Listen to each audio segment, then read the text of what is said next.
লিডসে স্মরণীয় ১৩৪ রানের ইনিংস খেলেছেন ঋষভ পান্ত, যা ক্রিকেট বিশ্বে প্রশংসার ঝড় তুলেছে। ঋষভের এই পারফরম্যান্সে মুগ্ধ প্রাক্তন ক্রিকেটার সঞ্জয় মাঞ্জরেকরও। তবে ঋষভের প্রশংসা করতে গিয়ে খোঁচা মারতে ছাড়লেন না মহেন্দ্র সিং ধোনিকে। বিদেশের মাটিতে ঋষভের ব্যাটিং গড় ও সেঞ্চুরির সংখ্যা ধোনির থেকে অনেকটাই বেশি হওয়ায় এই বিষয়টিকে তুলে ধরেন তিনি। মাঞ্জরেকরের মন্তব্যে আলোচিত হয়েছে ঋষভের সাফল্যের পাশাপাশি বিদেশে ধোনির পারফরম্যান্সের সীমাবদ্ধতা।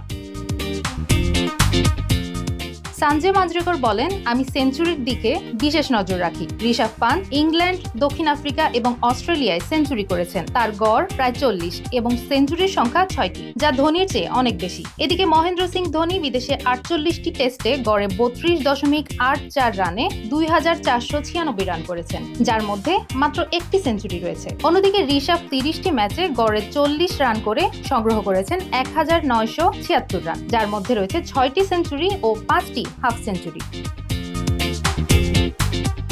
মাঞ্জরেকর আরও যোগ করেন, ধোনির সেঞ্চুরিগুলো ভারতের পিচে এসেছে, যেখানে ঋষভ ইতোমধ্যেই বিদেশের কঠিন পিচে ধোনিকে ছাড়িয়ে গেছেন। ভারতের সেরা উইকেট কিপার ব্যাটার এখন ঋষভই। ধোনির ৬টি সেঞ্চুরির রেকর্ড পিছনে ফেলে ইংল্যান্ডের মাটিতে তৃতীয় সেঞ্চুরির মাধ্যমে ভারতীয় উইকেট কিপার হিসেবে সেঞ্চুরির রেকর্ডও ভেঙে ফেলেছেন ঋষভ।